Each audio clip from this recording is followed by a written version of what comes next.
오늘 말씀은 그 출애굽기 3장과 4장 말씀을 쭉 좀 나열해서 하는 설교입니다. 그래서 포인트라고 말하기 힘든데 네 가지의 그 포인트를 갖고 설교를 하게 됩니다. 그래서 좀 말씀을 쭉 따라가시면서 한번 주목해 주시면 감사하겠습니다. 오늘 말씀은 하나님과 씨름하는 모세라고 지어봤습니다. 주중 예배 때 창세기 강의 말씀을 계속 진행하고 있는데요.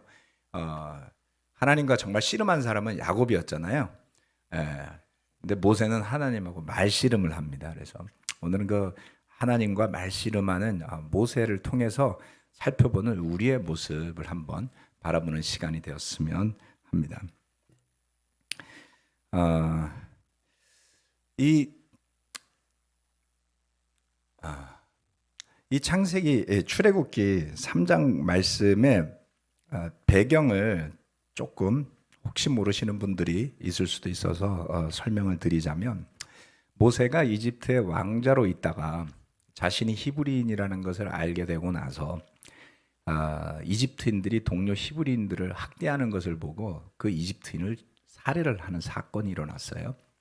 그런데 그 이집트인을 살해한 사건이 어떻게 세상에 드러나게 되냐면 동료 히브리인들이 떠들어서 드러나게 됩니다. 그래서 모세는 왕자의 지위를 뒤로 하고 목숨을 구하기 위해서 광야로 도망을 쳤고, 그런 지 40년쯤 지났을 때에 이 3장 1절부터 9절 말씀에 보면 갑자기 불타는 떨기나무 가운데서 목소리가 들려오기 시작합니다. 그리고 하나님의 음성이 들렸죠. 40년간 광야에서 삶을 보내고 있는 도망자 모세에게 하나님의 목소리가 들려왔습니다. 그 목소리는 어쩌면 정말 듣고 싶었던 조상의 하나님의 목소리 아니었을까요?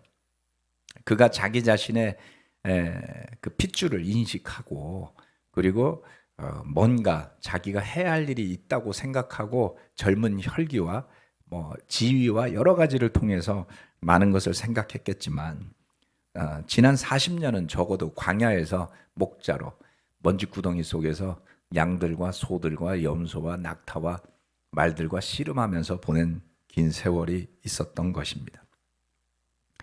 그런데 그 긴 세월 동안 침묵하고 계셨던 하나님께서 광야의 떨기나무 가운데 불꽃으로 나타나시면서 그에게 역할을 요구하셨어요. 그 역할은 이집트의 억압으로 괴로워하는 그들의 부르짖음에 대한 구원의 길을 제시하는 것이었습니다. 그런데 모세의 반응이 참으로 흥미로워요. 출애굽기 3장 10절 11절 말씀은 이렇게 이야기하고 있습니다. 이제 나는 너를 바로에게 보내어 나의 백성 이스라엘 자손을 이집트에서 이끌어내게 하겠다. 바로는 이집트 왕 파라오를 지칭하는 말이죠. 모세가 하나님께 아뢰었다. 제가 무엇이라고 감히 바로에게 가서 이스라엘 자손을 이집트에서 이끌어내겠습니까? 첫 번째 모세의 반응은 제가 무엇이라고 라는 것이었습니다. 우리가 성경에 나오는 여러 인물들이 있겠지만 그 인물들이 각각 하나님이 부르실 때 그 부르심에 반응한 모습들이 제각각 좀 다르기는 합니다만, 이 모세 이전의 사람들을 생각해 보면 하나님께서 불러주신 것이 굉장히 명확하게 드러나는 사람 중에 하나가 바로 아브라함입니다. 근데 그 아브라함은 하나님께서 뭘 시키거나 부르실 때 이런 식으로 표현한 적이 없어요. 그는 순종했고 믿음으로 잘 따랐던 것으로 표현이 되는데, 모세의 반응은 아브라함과는 사뭇 달랐습니다. 대뜸 제가 무엇이라고 그 일을 해낼 수 있겠습니까? 라고 반문하죠. 만약 저와 여러분에게 그런 일이 일어날 가능성은 아주 희박하지만, 불타는 떨기나무 가운데서 하나님이 나타나셔서 말씀하신 건 이 사건밖에 없으니까, 그렇죠? 이런 일이 또 일어나리라는 법은 굉장히 어렵겠지만, 한번 가정을 해본다면 어떻겠습니까? 여러분이 집으로 돌아가시는 길에 뒷동산에 산책을 갔는데 갑자기 나무가 막 불타는데 나무가 사라지지도 않고 불은 살아있고 거기서 음성이 들려온다면, 그리고 그 음성 속에서 하나님이 하라고 하신 일이 있다면, 여러분은 어떻게 반응하실 수 있겠습니까?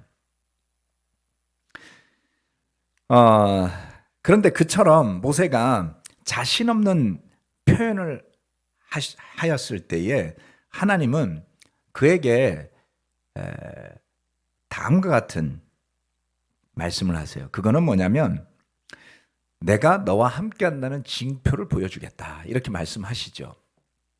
두 번째 읽어봅시다. 3장 12절에서 13절 말씀을 보면 이렇게 이야기합니다. 하나님이 대답하셨다. 내가 너와 함께 있겠다. 내가 이 백성을 이집트에서 이끌어낸 다음에 너희가 이 산 위에서 하나님을 예배하게 될 때 그것이 바로 내가 너를 보냈다는 징표가 될 것이다. 나중에 이런 일이 실제로 일어나게 되죠.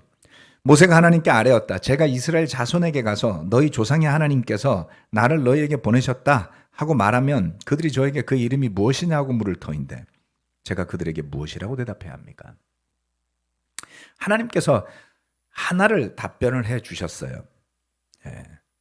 제가 뭐라고 바로에게 가서 이스라엘 자손을 이집트에서 이끌어내겠다고 할 수 있겠습니까? 그랬더니 걱정 마라, 내가 너와 함께 하겠다. 그리고 나중에 광야에서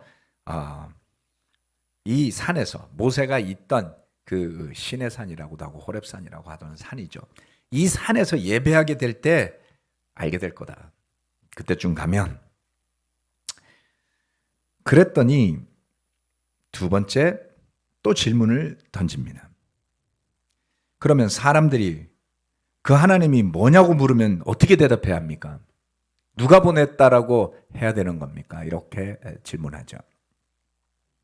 첫 번째 그는 자기 자신에 대한 질문을 던진 것이었습니다. 제가 뭐라고 그것을 하겠습니까?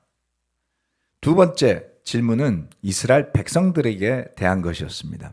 그 사람들이 이렇게 물어보면 답변을 어떻게 합니까? 이렇게 질문을 던졌죠. 모세의 모습을 잘 살펴보면 일단 자기 자신에 대한 자신감이 없는 것을 알 수 있죠. 모세는 왜 그렇게 자신이 없었을지 좀 더 생각해 볼 수 있습니다. 두 번째, 그는 이스라엘 백성들이 분명히 뭐라고 물어볼 거라는 것을 생각해 봤어요. 너희들의 조상의 하나님, 아브라함, 이삭, 야곱의 하나님이 나를 통해서 너에게 보내셨어 라고 말하면 그게 누군데? 이렇게 물어볼 거라고 생각했던 것이죠. 즉 자기 자신에게도 또 이스라엘 백성에게도 자신감이 없었어요. 네. 여러분 현대인 특히 요즘 젊은 세대들 생각하면 저는 이 두 가지가 다 해당된다는 생각을 합니다. 자기 자신에게 자신감이 없고 그리고 자기를 받아줄 사회에도 자신감이 없죠. 네? 취직도 잘 안 되잖아요.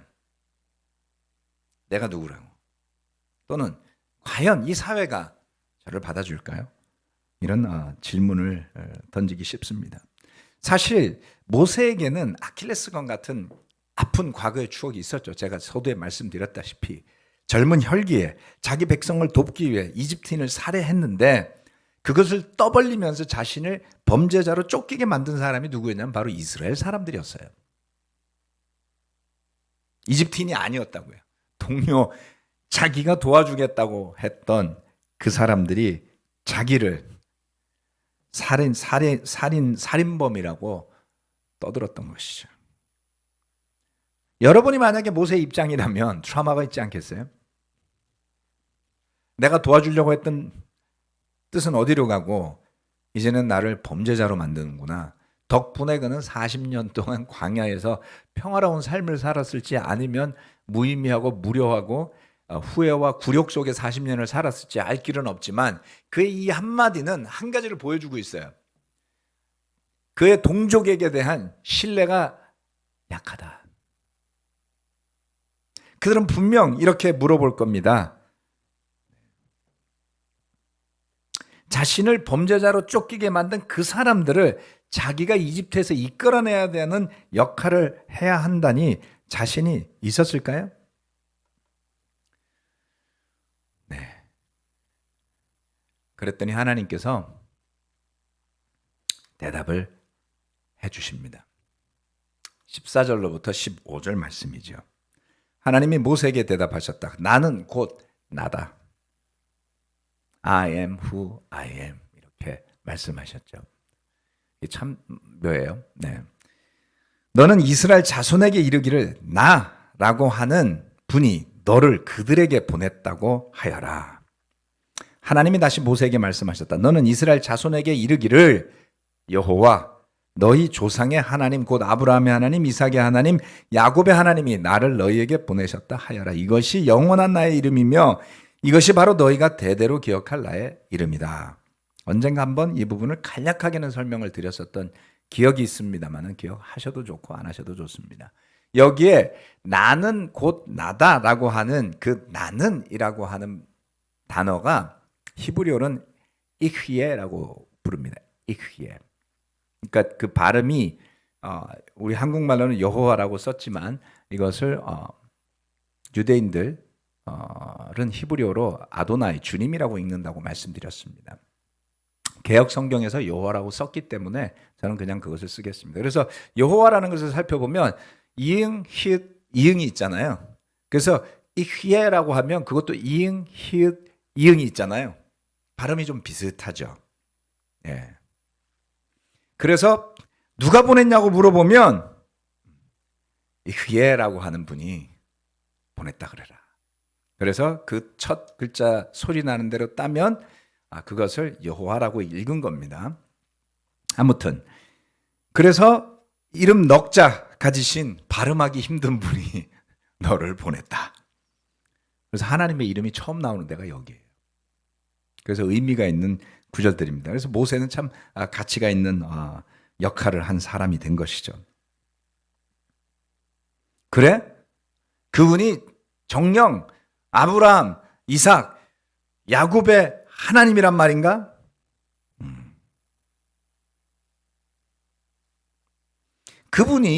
그들이 고통 속에서 삶 속에서 힘들고 고단하고 괴로워서 탄식하고 부르짖으며 제발 저희를 좀 살려주세요 라고 부르짖었던 그 대상이 바로 이분이셨어 라고 설명해 주라는 거였습니다. 그 하나님, 여호와라고 부르는 그 하나님이 지금 모세를 그 민족의 지도자로 세우시고 그들을 이집트에서 이끌어서 그들의 조상에게 주기로 약속하셨던 젖과 꿀이 흐르는 땅, 약속의 땅, 우리가 흔히 약속의 땅이라고 부르죠. 그 땅으로 이끄시겠다라는 것이었습니다. 이 대화 속에서 하나님께서는 하나하나 일깨워주고 계세요. 그 히브리인들이 까마득히 몇백 년 전 조상들을 통해서 소문으로, 풍문으로 들었는지 까마득하게 간직하고 있었을 만한 그 내용을 하나님이 모세를 통해서 하나하나 일깨워주고 계시다는 거죠. 그랬더니 모세가 또 다른 고민을 틀어놓습니다. 하나님 앞에. 이번엔 좀 더 긴 구절입니다. 그것은 그들이 저를 믿지 않으면 어떻게 합니까?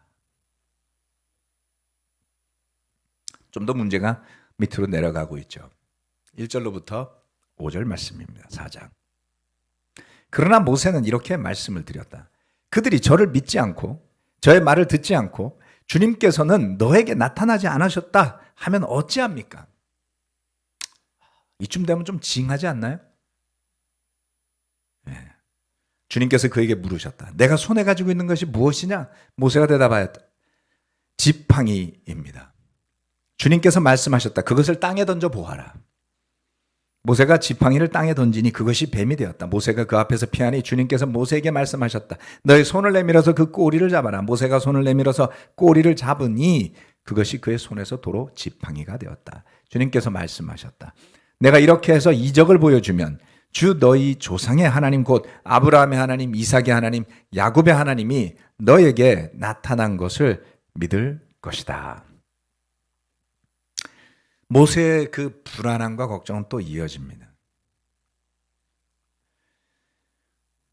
이번에는 그렇게까지 설명해 줬는데도 그 사람들이 저를 안 믿으면 어떻게 합니까? 증거가 뭐가 있습니까? 성경에 나오는 예언자 중에 모세만큼 하나님한테 질문을 많이 한 사람은 없어요. 물론 아브라함은 하나님과 내고를 했죠. 내고, 협상. 예, 소돔과 고모라에 있는 롯과 그의 가족을 위해서 6번을 내고합니다. 그런데 모세는 내고가 아니고 계속 부정적인 질문을 던지죠. 우리 가운데 모세 같은 사람들 있습니다. 암만 설명해줘도 꼬리에 꼬리를 물고 걱정과 염려가 나오는 분들도 우리 가운데는 분명히 적지 않아 있을 겁니다. 만약 여러분이 누군가에게 정말 선한 뜻을 가지고 내가 사업 자금을 다 대줄 테니까 걱정 말고 이거 좀 해봐. 그러는데 이 정도까지 물어보면 어떡하겠어요? 안 주죠. 야, 불안해서 너한테 못 맡기겠다. 가, 딴 사람 찾을게. 이렇게 하지 않겠어요? 아니, 요즘에 누가 사업을 맡기는데 와서 프레젠테이션하고 정말 잘할 수 있습니다. 계획을 다 늘어놔도 돈을 줄까 말까 한데, 이건 하나님께서 내 백성을 너한테 맡길게.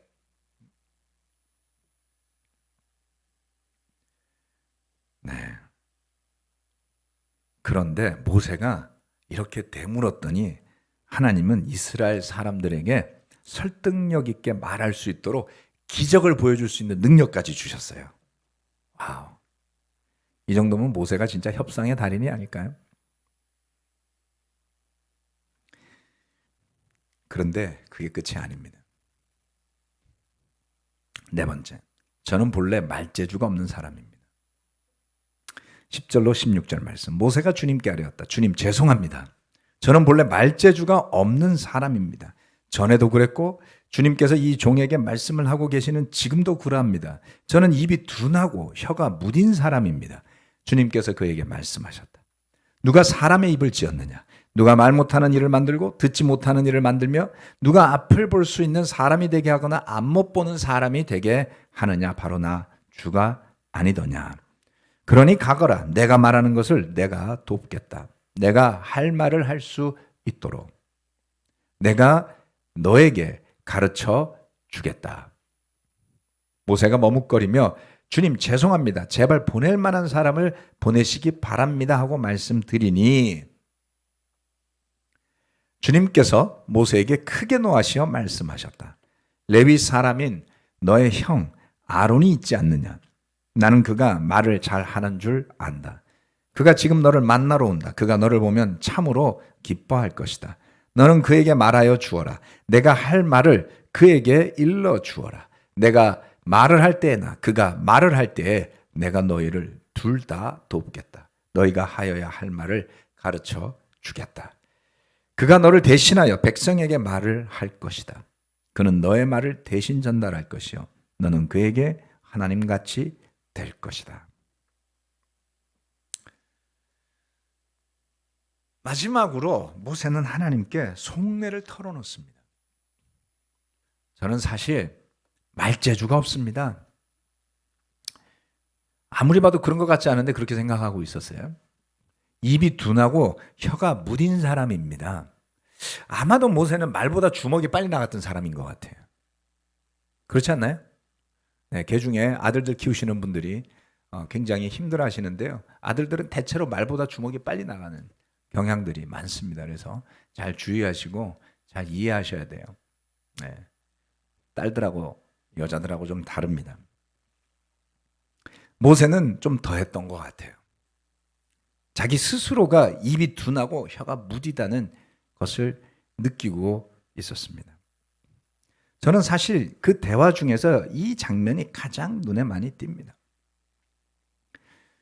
몇 번에 걸쳐서 걱정과 불안과 염려 내지는 구체적으로 예상되는 문제에 대한 질문, 답변 그런 것을 통해서 기적을 행할 능력까지 부여받은 모세가 마지막에는 자신의 부족함을 이야기합니다. 치명적이죠. 왜요?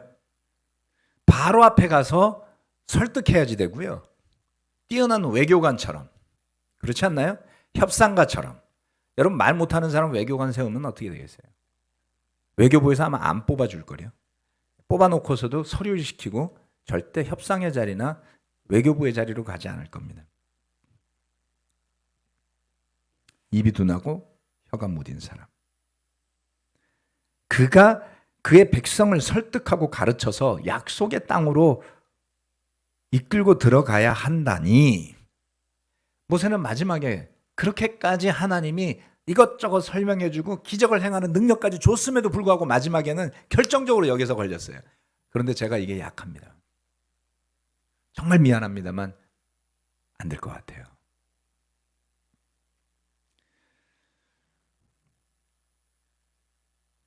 하나님은 그런 그의 불안, 그런 그의 부족함에 대해 하나하나 가르치시고 대책을 세워주시고 마지막에는 아론을 동역자로 세워주셨어요. 모세는 이렇게 하나님과 말씨름을 하면서 아론을 얻어내게 됩니다.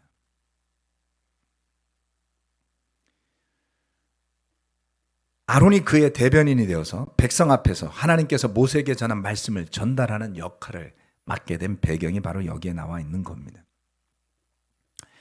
우리는 어떻게 배웠나요? 어떤 중요한 일을 하려고 한다면 그것을 해낼 만한 자신감이 있어야 한다라고 말하지 않습니까? 그것을 해낼 만한 준비가 되어 있어야 한다라고 말하지 않습니까? 그 말은 결코 틀린 말이 아닙니다. 그러나 사실 세상에서 어떤 일을 시작할 때 그 일을 잘할 만큼 준비된 사람이 몇이나 있겠습니까? 대부분 처음 해보는 거 아닌가요? 2번, 3번 해도 안 되는 게 있잖아요. 그렇죠? 결혼 다들 한 번 하셨는데 여기는 2번, 3번 하시는 분들도 아마 많을 겁니다. 어때요? 결혼을 하는데 정말 준비가 하셨던가요? 지금 돌아보면 택도 없는 이야기 아니에요? 그냥 좋아서 한 거잖아요. 그렇죠? 물론 2, 3번 한다고 결코 전문가가 되지는 않습니다. 실패의 전문가가 되겠죠.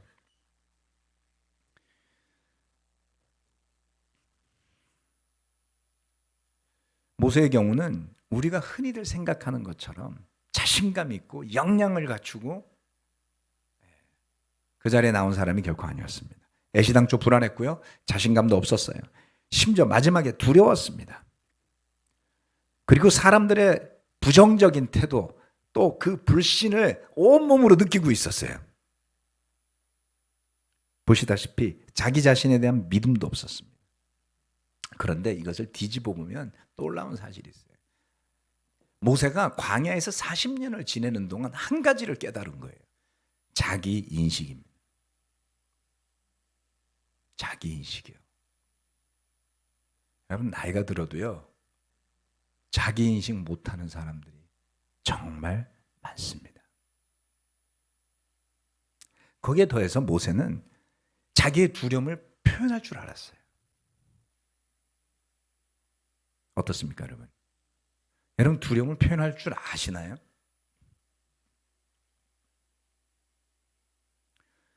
대체로 사람들이 갈등하고 다투게 되는 가장 쉽게 표현할 수 있는 것이 부부싸움인데요.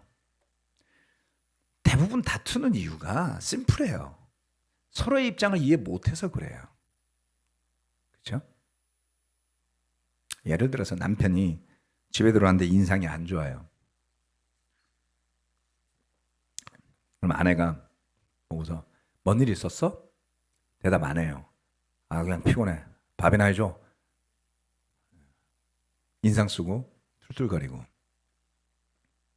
아내가 이해가 안 가니까 계속 고민하다가 결국 말싸움을 하게 됩니다.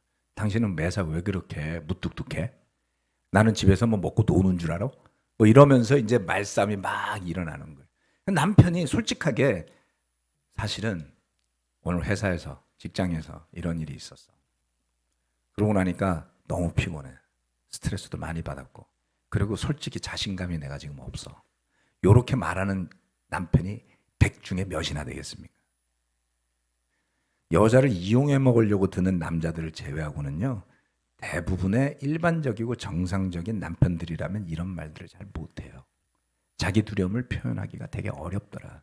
물론 예외적으로 그걸 잘하시는 분들도 있어요. 그런 분들은 아내에게 사랑받으면서 사는 법을 터득했겠죠. 저는 제 자신의 두려움을 표현하는 법을 잘 배우지 못했습니다. 두려움이 생기면 그것을 이기려고 부득부득 애를 썼지, 사실은 그게 걱정이 된다, 그게 두렵다, 뭘 해야 될지 모르겠다, 이런 표현은 제 사전에 없었어요. 처절하게 하나님이 그것을 깨닫게 해주신 것 같아요. 왜요? 리더로서 역할을 해야 된다면 없는 길도 찾아야 된다, 이렇게 생각을 많이 했던 것 같아요. 근데 길이 없는데 어떻게 찾아요?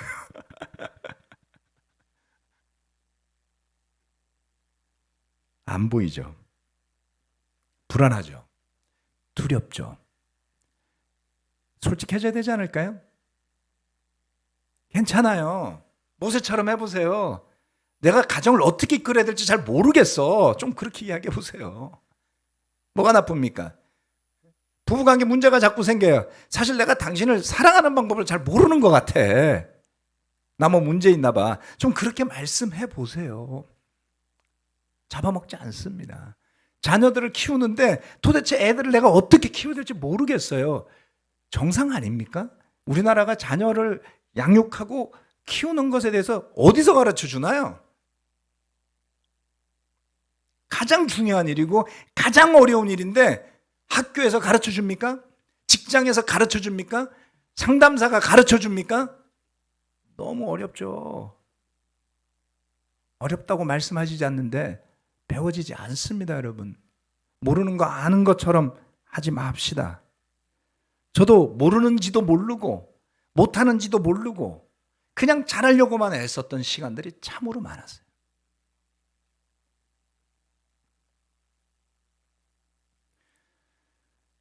몰라서 같은 실수를 반복해도 쌓이면 죄가 됩니다.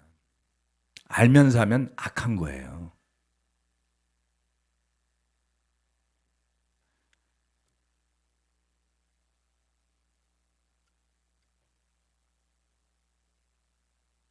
모세는 자신이 없었어요. 그렇지만 그가 배운 건 솔직한 거예요. 하나님 앞에서 계속. 그리고 그는 생각을 많이 했던 겁니다. 고민을 했던 거예요. 그래서 자기가 뭘 할 수 있는지, 뭘 잘 못하는지, 뭐가 자기에게 어려운지를 알고 있었어요. 덥석 제가 하겠습니다라고 하지 않았죠. 그러고 보면 대체로 성경에 나오는 지도자들이 덥석 하려고 들지 않습니다. 기도원을 보세요. 그렇지 않나요? 이사야를 보세요. 예레미야를 보세요. 그들이 하나님의 부르심을 받을 땐 두려워했어요. 저는 부정한데요. 저는 준비가 되지 않았는데요. 그게 정상 아닌가요? 사실 알고 보면 우리가 올해 해야 될 많은 일들에 대해서 준비되지 않았을 가능성이 높습니다. 첫 번째, 걱정되는 일이 있습니까? 네, 걱정됩니다. 올해 우리 애가 드디어 사춘기에 접어든 것 같은데 도대체 뭘 해야 될지 모르겠네요. 나쁘지 않습니다. 말씀하십시오. 이제 애가 대학에 가야 되는데 모르겠네요. 학원에만 보내면 되나요? 돈 낭비할 가능성이 높습니다. 애들의 학업에 대해서 어떻게 해야 되겠습니까? 우리 아들이 이제 딸이 대학생이 되었는데 그들의 진로는 어떻게 될까요? 어떻게 아세요? 모르잖아요. 시대가 막 바뀌었잖아요. 그렇죠? 네. 우리가 살던 시대가 아니에요. 지금은 완전히 다른 시대예요. 진급을 했어요. 아니면 회사에서 잘렸어요. 사업이 잘 돼요. 아니면 사업이 잘 안 됐어요. 우리는 누가 됐건 잘 모르는 상황에 늘 내던져지고 있다라고 저는 봅니다. 두려운 일이 있습니까? 네. 좀 자존심과 체면에 금이 갈지 몰라도 네, 두렵습니다. 라고 이야기합시다. 어떻게 할 수 있을까요? 잘 모르겠어요. 모른다고 말씀하십시오. 괜찮습니다.